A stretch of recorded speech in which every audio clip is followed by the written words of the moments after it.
Buenas tardes o buenos días, dependiendo de la hora en la que estén viendo este video.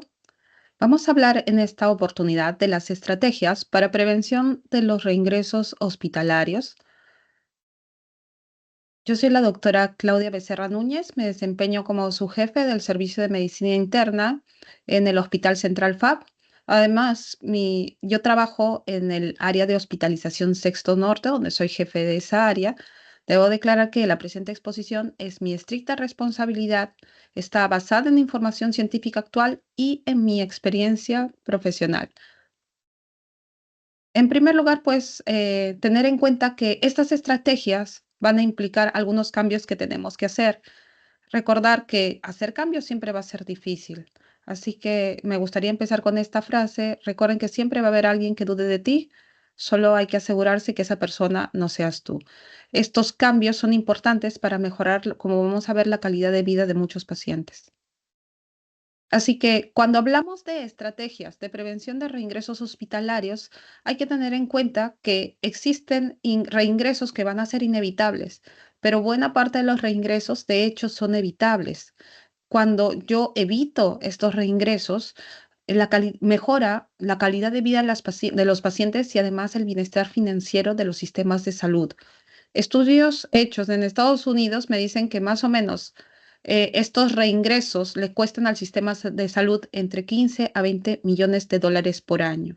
Entonces, imagínense la carga que se pueden disminuir de los sistemas de salud si puedo implementar estas estrategias. Parecen costosas y parecen difíciles, pero se traducen en esta reducción de dinero, sin mencionar el beneficio que tiene para los pacientes. Sobre estas estrategias existe bastante información. Si uno se dedica a hacer una búsqueda bibliográfica, va a encontrar muchos metaanálisis al respecto. El problema es que son muy variados, por tanto, es difícil hacer recomendaciones que sean 100% contundentes o que se adapten a todas las realidades. Pero sí hay cosas que son consistentes en todos los estudios, es decir, que me han dicho que realmente funcionan para prevenir estos reingresos. Algunas de las cosas que hay que tener en cuenta es que esto no implica solamente el actuar de un médico, también necesitamos estrategias que enfoquen de manera integral también a la sociedad y también algunas estrategias de cuidado continuo, como vamos a ver más adelante. No es toda el área médica el que va a hacer esta prevención de reingresos hospitalarios, tengo que involucrar, como ven acá, a diversos participantes. Entonces, vamos a evaluar algunas estrategias. En primer lugar, la estrategia que consistentemente me dicen los diversos estudios que da frutos es planificar adecuadamente una alta hospitalaria. Esto parece sencillo, pero de hecho es un tema bastante complejo sobre el cual hay bastante escrito. Hay que asegurar, entonces, ¿qué es planificar una alta hospitalaria? Lo que quiero es que esta transición del hospital al hogar sea bastante fluida y bien coordinada.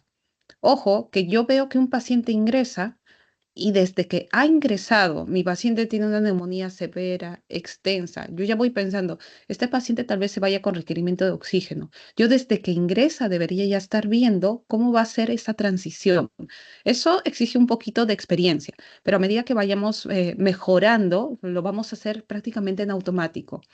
Algunas sugerencias que se hacen en la bibliografía es que esta planificación incluya, en primer lugar, evaluar el nivel de atención requerido. En segundo lugar, educar al paciente y a la familia, no solo sobre la enfermedad, su manejo farmacológico y no farmacológico, sino también los signos de alarma. Vamos a ver cómo podemos hacer estas cosas. Y acá les pongo un ejemplo. Tengo acá la imagen que se publicó en el boletín, por ejemplo, del Hospital Carrión, en el que me mencionan que médicos del Hospital Carrión restablecen a paciente con complicada cirrosis hepática. Esto es un buen ejemplo, ¿no? Una planificación del alta de una paciente de este tipo. Yo sé que la cirrosis es una enfermedad difícil, progresiva, que suele tener recaídas por las complicaciones a las que se asocian. Entonces, desde que si se dan cuenta, esta paciente está requiriendo en la imagen como ven oxígeno. Yo estoy viendo, recibo esta paciente ya que bajó de cuidados intensivos, yo ya estoy haciéndome la idea que tal vez requiere oxígeno en casa, que ya venía encefalopática, va a requerir ayuda, como ven tiene el abdomen abultado, probablemente una citis, por esto va a generar dismovilidad. Entonces, hay toda una serie de cosas que yo tengo que ir planificando desde mi primer encuentro con ella, no esperar el día previo en el que le digo, mañana sales de alta, para ir planificando todas estas cosas. Entonces, este evaluar el nivel de atención requerido, como digo, se debería hacer desde el principio.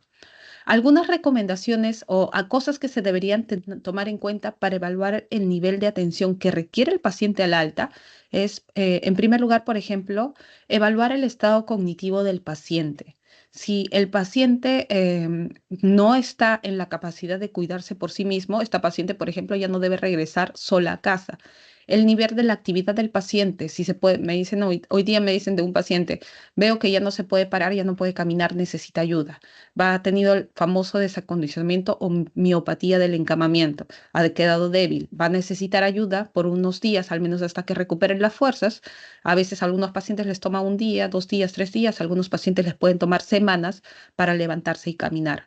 También hay que ver la naturaleza de la vivienda actual del paciente. Esta paciente, digamos, la paciente que les he puesto en el ejemplo, digamos que vive en un quinto piso al que solo se lleva con escaleras, ¿no? Tengo que ir averiguando con el familiar hacia dónde va a ir, si es idónea la casa o el lugar donde va a dormir. Si no puede subir hasta el quinto piso, entonces van a tener que darse condiciones.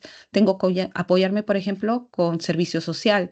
Disponibilidad del apoyo familiar y los acompañantes, no solamente ver que tenga un familiar, sino que tenga un familiar que esté capacitado, que sepa cómo manejar la enfermedad, ver si se pueden obtener los medicamentos y servicios, y la disponibilidad de transporte desde el hospital hasta el hogar y disponibilidad de los servicios en la comunidad. La paciente me dice quiere ir a provincia de donde ella es originaria. Tengo que ver, por ejemplo, si va a tener acceso a un especialista que sepa manejar cirrosis, qué tan lejos le queda el hospital de su casa, qué tanta disponibilidad si requiere oxígeno. Entonces, todas estas consideraciones las tengo que ir evaluando. Como dije, no es desde el día anterior al alta, esto se hace desde que el paciente ingresa. Voy empapándome con todos estos datos y son cosas que tengo que averiguar para poder hacer una planificación exitosa.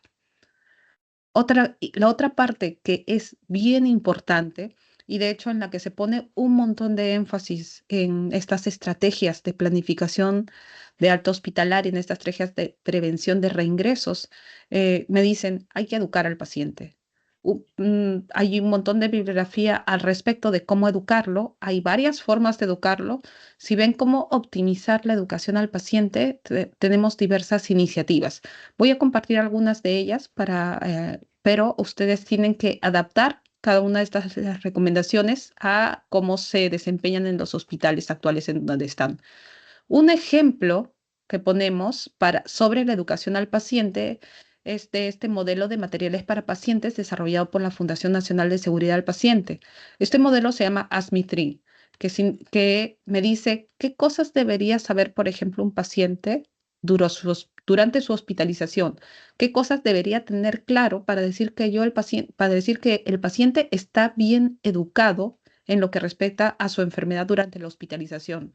Uno, tener en cuenta por qué está aquí hospitalizado el paciente. Es decir, el paciente sabe, yo les pregunto al paciente, y si he sido clara, me gustaría que me diga con sus propias palabras por qué se ha hospitalizado. Ah, yo he venido por una infección urinaria, me dice el paciente, ¿no?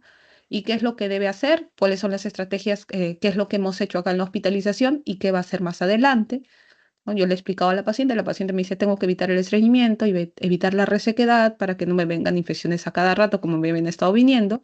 ¿Y por qué es importante para mí hacer eso? Porque la idea es que no se esté hospitalizando por estas infecciones. Entonces, esos tres datos tengo que repetírselos al paciente.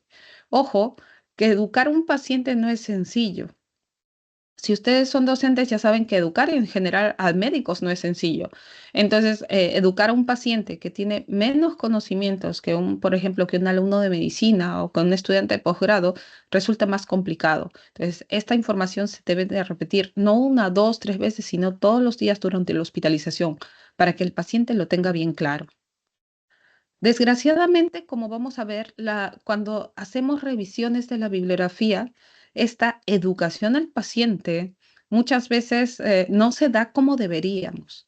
Y estoy hablando de estudios llevados a cabo, por ejemplo, este está publicado el año pasado en el JAMA y ha sido un estudio hecho en Estados Unidos. El objetivo de esta evaluación en la educación del paciente que se brindaba al momento del alta tenía este objetivo, describir si los puntos principales que se establecieron en esta investigación, puntos principales de comunicación al alta, que como vamos a ver más adelante serán 6, se cumplían, en primer lugar, quién los cumplía y por cuánto tiempo se tomaban para brindar esta información.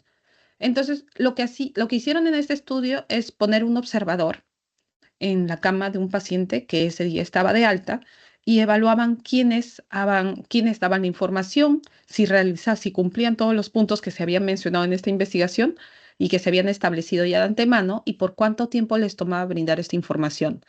Vean que los resultados no son tampoco tan buenos, a pesar de que son hospitales muy reconocidos. Cuando nos pusimos a evaluar quiénes dan esta información, los 6 puntos que se evaluaron fueron propósitos del cambio de medicación, propósito de las citas que se les iba a dar de seguimiento, cómo se iba a manejar el paciente su enfermedad, el automanejo, la educación sobre señales o signos de alarma, el método de teach back si se hacía, y de este método de teach back o de enseñanza reversa voy a hablar un poquito más adelante, y preguntar finalmente si existía alguna duda extra. Entonces, estos eran los 6 puntos que se evaluaron si se hacían al alta. Vean que acá me ponen en rosado, por ejemplo, tengo al médico tratante. Vean que de los 100% de pacientes no se llegaba ni al 3% las veces que los médicos le daban esta información sobre el cambio de la medicación que se había hecho, sobre el propósito o la intención de las citas de seguimiento, sobre la misma enfermedad, sobre las banderas rojas, el teach back y finalmente preguntar al paciente si le quedaba alguna duda. No llegaba miren, por ejemplo, este repreguntar si hay dudas apenas alcanzaba el 7% del total de pacientes dados de alta. Muchas veces no se informa al paciente. Otro tanto importante lo hacía la enfermera de turno, acá graficado con blanco, pero también en porcentajes muy bajitos. Es decir, uno le explica al paciente, pero no llega a cumplir el total de las recomendaciones de la información y de educación que se le debe brindar al paciente al alta. Y cuando se evaluó cuánto tiempo se toma un médico, una enfermera, el interno, en brindar esta información al paciente, vean que el médico apenas a un poquito más de 5 minutos algunos se tomaban en brindar toda esta información. Las que sí tenían más tiempo con el paciente eran las enfermeras, alrededor hasta 25 minutos, hasta 30 minutos algunas. Ojo que eso no implica de que deba necesariamente brindarle más tiempo. Como dije, estas estrategias tienen que involucrar a los diversos agentes de salud. Eso implica también que mi equipo de enfermería en piso, por ejemplo, tiene que saber cómo educar al paciente, cómo dirigirse al paciente, ya que ellas son las que están pasando bastante más tiempo con el paciente, tienen que saber cómo educarlo. Y yo, por tanto, tengo que educarla a ellas para que ellas sepan cómo educarlo. Involucrada todo el equipo de salud y también exigir que yo tenga tiempo suficiente para educar al paciente, ya que como han visto, esto se traduce en un paciente que va a tener menos reingresos. Así que, ¿cómo hacer un plan de alta ideal? Esto es bien complejo y como dije, tiene que adaptarse a la realidad, al tiempo, a las personas que tenga uno en su equipo de trabajo. Este es este es, por ejemplo, un protocolo desarrollado por la Agencia de Investigación y Calidad en Salud, en Cuidados de Salud en Estados Unidos. Me habla de el plan ideal, que se los traduzco acá, ¿no? Ideal es un acrónimo. Una de las cosas que tenemos que hacer, en primer lugar, la I, es de incluir a la familia. Siempre es importante no solamente hablar con el paciente, sino le digo, mañana le voy a dar de alta, me gustaría que esté acá su familiar, su esposa, su hijo, el que se encarga de cuidarlo usted para conversar, ¿no? A veces nos pasa, no sé si a ustedes les pasa con frecuencia, que le voy a dar de una paciente y recién se aparece el hijo que nunca había visto, recién se aparece el esposo, la esposa, la mamá, el papá que nunca había visto, porque han sido pacientes a veces independientes y no había tenido la oportunidad de conversar con ellos. Entonces, incluir a la familia incluso desde antes del alta es una buena estrategia. Acá recomiendan discutir 5 áreas. Uno, cuando yo le dé alta al paciente, explicarle. ¿Cómo va a ser la vida en casa?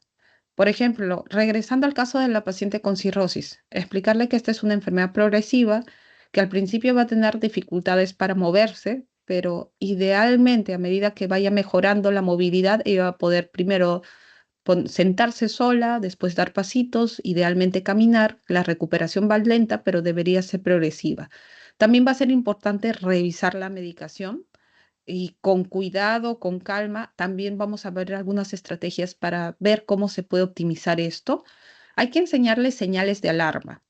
Un ejemplo, si ustedes han leído el GINA de asma, te dice, cuando pacientes con asma, sabes que pueden tener exacerbación en algún momento, tienen que tener una hoja en la que le diga, en caso de exacerbación tiene que hacer esto, llamar a tal persona y tomar estos medicamentos. Es decir, tiene que haber un plan por escrito.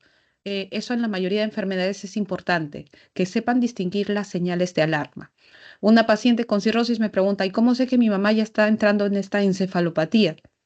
Cuando empiece a cambiar el sueño, es decir, cuando empiece a estar muy despierta en las noches y muy dormida en las mañanas, esa es una señal de que ya estamos mal. Enseñarle las señales de alarma para que sepan detectarlas.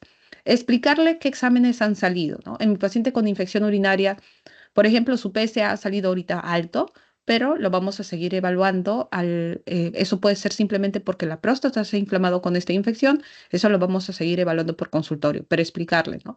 Tiene un nódulo en el pulmón, es de apariencia benigna, pero le vamos a hacer seguimiento. Es importante que al menos los datos más relevantes de los exámenes auxiliares los tengan, incluso los escribamos en el plan de alta.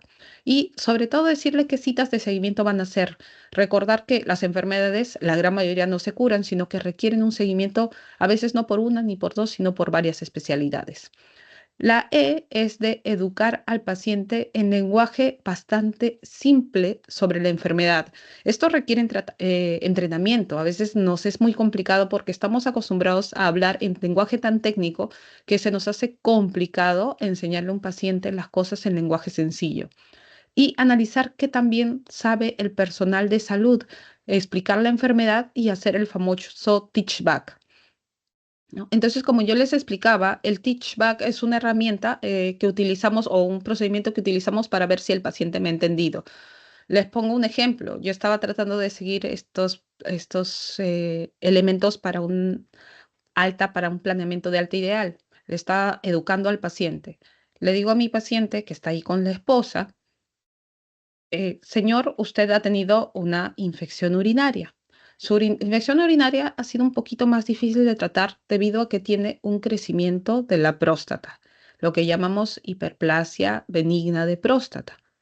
Entonces, yo ya le estoy dando de alta, ya está sin fiebre, sin malestar, sus exámenes ahorita están normales, pero lo que vamos a hacer es, de acá a una semana, ya tiene una cita, le he sacado una cita por el consultorio de urología para que le puedan hacer seguimiento a estos problemas y le expliquen un poquito más qué vamos a hacer más adelante. Le pregunto al paciente, ¿me entendió? Al paciente le pregunto, ¿he sido clara? Es también importante ver cómo abordamos este tema, porque si le digo, ¿me entendió? O puedo ser muy un poquito confrontativa. A veces los pacientes se ponen a la defensiva porque lo que sigue es decirle, sería tan amable de explicarme en sus propias palabras lo que le he dicho en el lenguaje más sencillo que pueda, ¿no? A mí el paciente me dice, sí, entonces lo que entiendo es que tengo un cáncer de vejiga. Entonces, y que he tenido un problema por la infección por el cáncer de vejiga. Entonces, nada de lo que le he dicho yo. A veces nos llevamos sorpresas cuando le hago este método del teach back. Uno, cuando también se ha evaluado esto en estudios, los médicos tenemos la percepción de que estamos siendo muy claros al explicar, pero a veces el paciente no tiene el conocimiento de base o está distraído o simplemente no entiende la información que se le ha dado. Es importante por eso este teach back me ayuda a mí a determinar si el paciente tiene ideas erróneas sobre la información que les he dado, si está bien o qué cosas hay que reforzar. Y finalmente, en este ideal, también es el L de listen, de escuchar al paciente. Hay que escuchar qué es lo que quiere el paciente, cuáles son los miedos, qué es lo que está planeando futuro, las preferencias. No, yo prefiero cambiarme de oncólogo porque he tenido más confianza con el oncólogo que me han tenido ahora. Yo lo que voy a hacer, la verdad, es voy a pedir una segunda opinión o voy a seguirme tratando con el médico particular porque me siento más cómodo yendo a la clínica que viniendo acá. Entonces, hay que escuchar también al paciente para yo también tener una idea de cómo va a ser mejorar o afinar el planeamiento y el seguimiento al alta. Y a propósito de eso, la primera estrategia entonces es planear, hacer un buen planeamiento del alta, que está involucrado, como dije, no solamente con ver a dónde va a terminar el paciente, a dónde va a ir, si va a ir a casa o requiere, por ejemplo, un centro de rehabilitación, y educar al paciente, que son los dos puntos más importantes y son los que dan mejores resultados cuando se hacen de manera sistemática. Como dije, la idea es que ustedes lo adecúen a la realidad en donde están en sus hospitales, en sus centros de labores, incluso en la práctica privada. El segundo punto que es bien importante es cómo se va a hacer el seguimiento post-hospitalización. Acá hay una serie de herramientas que se pueden utilizar: visitas domiciliarias en algunos casos, llamadas telefónicas o consultas ambulatorias. A mí me llamó mucho la atención que en Estados Unidos, por ejemplo, muchas de estas llamadas telefónicas, email, correo, lo hace el enfermero, un enfermero bien capacitado, no necesariamente tiene que hacerlo el médico. Lo hace a veces el primary physician, que es el médico de atención primaria. No lo hace el médico que lo trató en el hospital, sino que yo le envío la información a su médico tratante de atención primaria y es el médico tratante de atención primaria que le hace el seguimiento y lo cita pues para una cita de seguimiento. Acá recomiendan también que se utilicen todas las herramientas que tenemos ahorita de telemedicina, ¿no? Videoconferencias. Sé que esto puede ser un problema en nuestra realidad. En época de pandemia, por ejemplo, a veces tratábamos de hacer teleconsultas y a veces me tomaba 5 o 10 minutos solamente que el paciente se conecte. Así que esto hay que revisar de antemano, hay que decirle, si va a haber una teleconsulta, asegúrese de tener una buena conexión, asegúrese de estar con alguien que le vaya a ayudar por si tiene algún problema durante el ejercicio de la teleconsulta. Pero es bueno utilizar estas herramientas de telemedicina. Entonces, ¿por qué es importante este seguimiento post-hospitalización? Uno, que me va a asegurar la adherencia al tratamiento, me va a ayudar a detectar tempranamente cualquier problema o síntoma preocupante y detectar a qué pacientes requieren un monitoreo constante o al menos más seguido de lo que yo estoy programando. Sobre esto, detectar problemas, hay también bastante información. Veamos entonces, repasemos algunas causas evitables que causan que el paciente reingrese a su hospitalización. En primer lugar, una alta prematura. A veces, sí, estamos reduciendo mucho, según la evidencia, el tiempo de necesidad de antibióticos, por ejemplo, pero a veces pecamos también de intentar darle de alta muy tempranamente. Hay cosas que son muy difíciles de hacer. A veces hay un soporte inadecuado posterior al alta, por eso es importante hacer una buena planificación. Pueden haber errores terapéuticos, efectos adversos a los medicamentos. Traspasos fallidos significa que yo, por ejemplo, le dije al paciente, lo va a seguir urología. Fue urología, no encontró al médico con el que yo había coordinado la cita, ya no vuelve a ir el paciente, entonces se pierde por un tiempo. Hay que asegurarse que estas conexiones con las que yo hago al paciente para un tratamiento multidisciplinario se sigan. Las complicaciones después de los procedimientos se fue después de una paracentesis, pero el paciente hizo una fístula, por ejemplo, ¿no? Y puede reingresar. Y las infecciones nosocomiales, recuerden que pueden aparecer, por ejemplo, una neumonía intrahospitalaria está descrito hasta 28 días después de haber salido de alta, así que hay que tener cuidado con estas infecciones nosocomiales. También va a ser importante que se haga una coordinación interdisciplinaria. Una vez más, estas estrategias no solamente las va a hacer el médico, sino que debo involucrar a bastantes actores de salud. Y acá comunicarse entre nosotros es la clave. Facilitar la comunicación entre los diferentes profesionales de la salud involucrados en el cuidado del paciente y no solamente médicos, como dije, enfermeras, trabajador social, terapeutas, asegura una atención integral. Yo, por ejemplo, veo muchos pacientes con dolor crónico. Yo le digo, por si acaso, al alta, yo no solamente voy a ser el que siga el tratamiento, lo va a ver el médico especialista en dolor. Tiene un médico especialista, médico de dolor crónico, con el cual le vamos a hacer el contacto para que sea el médico que lo siga de manera ambulatoria. Ojo que el dolor no puedo tratar yo sola, no lo trata solo el médico, tiene que acudir a sus visitas de psicología, como ya empezamos en hospitalización, tiene que hacer terapia física, si no hace terapia física, el dolor crónico, pues me estoy quedando con la tercera parte del tratamiento, no lo completo, y ya que este problema es de columna, de rodilla, tengo que involucrar a veces también al nutricionista para que haga una buena rutina, una buena estrategia para perder peso, a veces el sobrepeso o la falta de peso o la debilidad muscular me empeora los dolores crónicos. Entonces, vean que por un paciente a veces puedo requerir uno, dos, tres, cuatro, cinco, seis, 10 especialistas para hacer una evaluación integral. Entonces, es bueno coordinarlo y tener también un equipo de trabajo con el que yo pueda confiar, que en el que, por ejemplo, yo ya conozco qué médicos, qué psicóloga es buena haciendo terapia cognitiva para el dolor crónico, qué terapista físico sabe, e incluso él me detecta cuando necesita una intervención. Ahí tengo que involucrar al anestesiólogo que hace intervención del dolor, la nutricionista que lo va a seguir al paciente para hacerlo bajar de peso sin que padezca demasiada hambre. Entonces, es una coordinación interdisciplinaria que tiene que hacerse y tiene que haber facilidad de comunicación entre nosotros porque si no, este seguimiento pues va a ser un fracaso. También es importante educar continuamente al paciente. Y ya no hablo solamente de la información que le doy al alta, estoy hablando de la educación que se hace ya hacia afuera. Ojo, que tengo que asegurar que mi paciente tenga acceso a la información.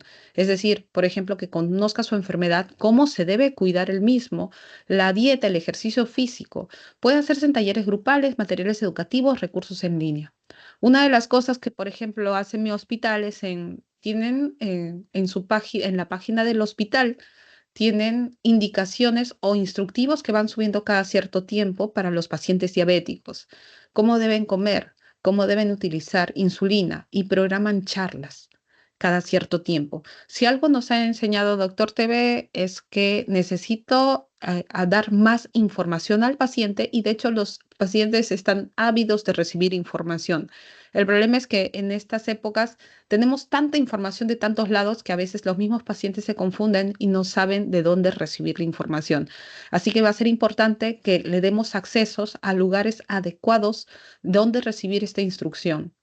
Yo ayer, por ejemplo, quería cambiar mi cartucho de tinta de la impresora. ¿Qué hago? Me meto a YouTube, digo, ¿cómo cambiar un cartucho de tinta de esta impresora? Ya aprendo. Pues el paciente debería tener igual información de dónde ir si quiere aprender algo más de su enfermedad y no buscar solamente en Google, sino tener unos recursos electrónicos de dónde seguirse capacitando sobre el cuidado de esa enfermedad. En cuanto a la gestión de medicamentos, es complicada porque tenemos bastantes pacientes que salen con una polifarmacia inmensa de la hospitalización. No solamente eso, no sé si les ha pasado a ustedes que viene un paciente con la receta del gastro, la receta del cardio, la receta del nefrólogo y todo es un cambalache. Entonces, hay que implementar programas de revisión de medicamentos, evitando interacciones medicamentosas y asegurando la adherencia, ¿no? Digo, con tantas pastillas, ¿en qué momento toma una pastilla y otra? No, a veces un día le hago caso a las del cardiólogo, otro día le hago caso al nefrólogo, otro día le hago caso al del internista.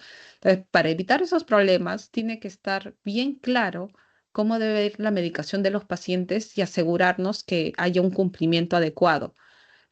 Una de las cosas que se pueden hacer es, acá les pongo un ejemplo de un paciente con múltiples enfermedades, en las cuales, por ejemplo, se le pone claramente cuál es la medicación que recibe. Se lo pongo tan claro como puedo, con el horario adecuado. Le digo, tú tienes una copia en tu celular, tú tienes una copia pegado en tu refrigeradora, no es simplemente una pastillita blanca que tomo en la mañana, saben cómo se llama, la cantidad, y esto se lo muestra a cada médico con el que va, por ejemplo. Si el médico quiere subir el nifedipino, la metildopa, ya sabe qué otras cosas está utilizando. Si quiere darle un antiinflamatorio, ya sabe que está usando prednisona, ya sabe que está usando warfarina, entonces ya sabe que tiene que tener cuidado. Para que ustedes vean, les pongo en azul los últimos cambios que he hecho. Pueden utilizar el formato que deseen. La idea es que el paciente tenga claras qué medicina toma y no solamente esto, se lo pueda mostrar de manera clara a otro médico para que el médico, si quiere, ahí cambia, anota, agrega, borra la medicación. ¿No? No solamente, no es tan sencillo simplemente poner cada 12, sino ver, por ejemplo, en un horario en qué momento cabe una pastilla, entre una pastilla, le saco una pastilla. Otras estrategias que han demostrado beneficio, hay variadas. Algunas que les voy a mencionar es apoyo emocional y psicológico. Por ejemplo, cuando tengo un paciente y a los cuidadores del paciente se les brinda este apoyo emocional, eh, si uno tiene demasiado estrés, esto afecta negativamente la salud y peor al cumplimiento del tratamiento. Es una de las cosas que hemos hecho, por ejemplo, en mi piso de hospitalización es miércoles y viernes viene psicología de todas maneras a pasarle visita a los pacientes. Me es fácil diciéndoles a mí, el miércoles y viernes viene psicología para evaluar a todos mis pacientes, porque muchas veces los pacientes son renuentes, dicen, yo no creo en la psicóloga. Digo, pero yo por protocolo en mis pacientes hospitalizados, a todos los visita psicología. Ok, si es parte integral del cuidado, no se suelen hacer problemas, ¿no?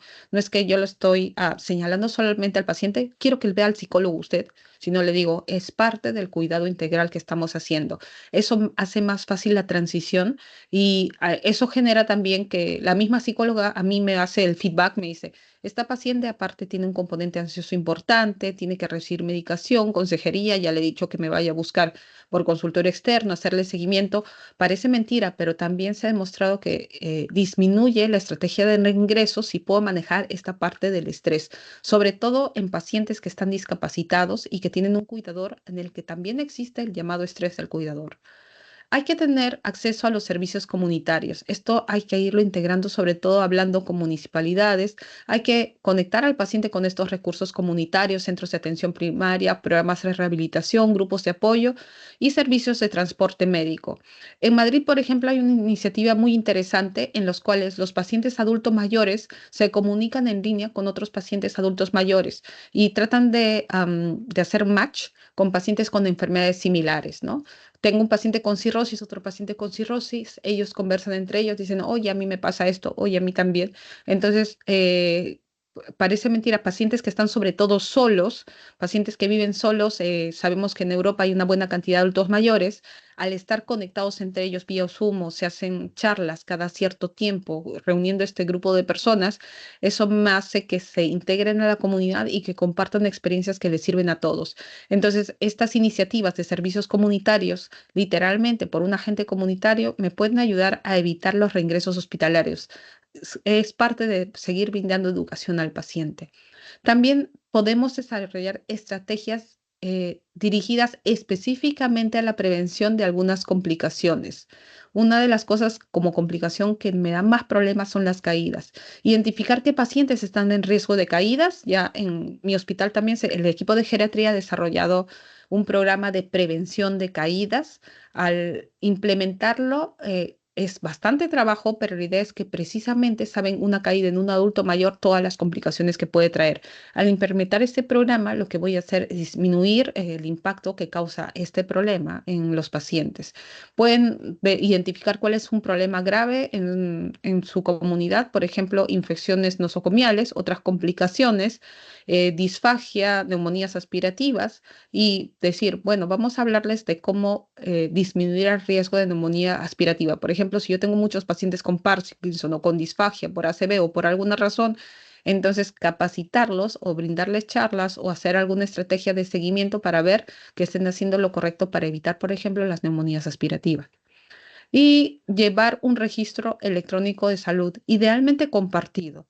Ahora que estamos en la época en la que ya tenemos accesos a registros de salud electrónicos, claro, el registro de salud electrónico genera el problema de limitar la confidencialidad, pero para mí es bien útil cuando tengo una historia y puedo tener acceso al menos a la información más importante de la historia del otro paciente. Sé que le han pedido, sé cuál es el plan de trabajo, sé qué exámenes han solicitado últimamente. Entonces, tener un acceso único a un registro de salud que sea compartido puede ayudar a prevenir complicaciones y por tanto los reingresos hospitalarios. Evitar errores, por ejemplo, en el manejo de la información del paciente. Así que va a ser importante que estas estrategias se apliquen con los recursos que tenemos en la actualidad.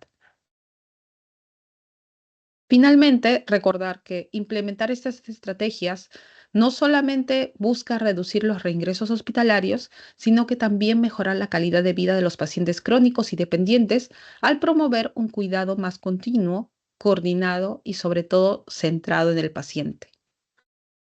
Muchas gracias por su atención.